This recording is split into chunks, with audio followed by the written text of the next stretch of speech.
Эта нужда заставляет таджиков идти на такие преступления, или то, что у нас в стране не уважают милицию, и она не является авторитетом. Подписывайтесь на наши обновления и точно будете в курсе всего самого актуального. Несовершеннолетняя жительница города Душанбе задержана сотрудниками милиции по подозрению в крупной краже, совершенной в ТЦ «Садбарк».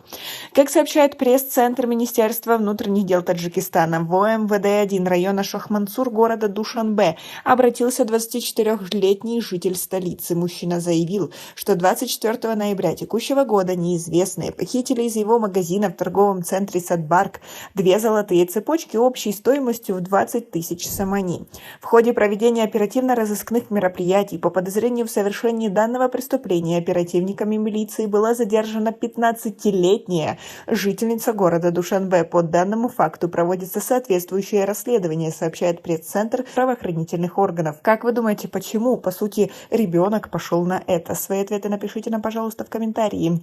Также 2 человека погибли, 2 получили ранения в результате дорожно-транспортного происшествия, зарегистрированного накануне на автодороге Рудаки-Гисар. Как сообщает пресс-центр Министерства внутренних дел Таджикистана, виновником автомобильной аварии является 34-летний житель города Гисар, водитель Opel Astra.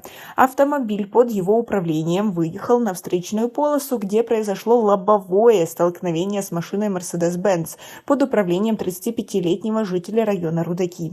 К сожалению, на месте происшествия от полученных травм скончались 2 пассажира автомашины Opel Astra, мужчины в возрасте 60 и 27 лет. Водитель и еще 1 пассажир указанного автомобиля получили ранения и были госпитализированы, сообщает правоохранительное ведомство. И предупреждает, что при данных погодных условиях нужно быть максимально аккуратным на дорогах. Также житель города Душанбе подозревается в браконьерстве.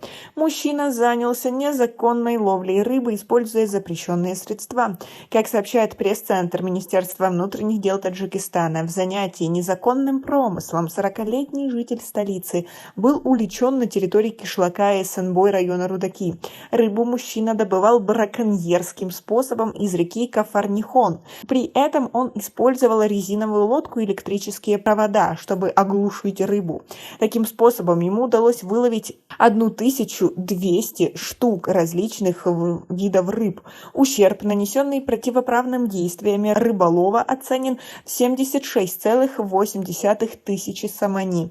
По данному факту проводится расследование, сообщает пресс-служба правоохранительного ведомства. Как вы относитесь к таким происшествиям в Таджикистане? Как вы думаете, почему каждое из них произошло? Свое мнение по поводу этого и, возможно, какие-то замечания напишите нам, пожалуйста, в комментарии. У нас пока на этом все. Оцените наше видео подпиской и лайком. До скорой встречи!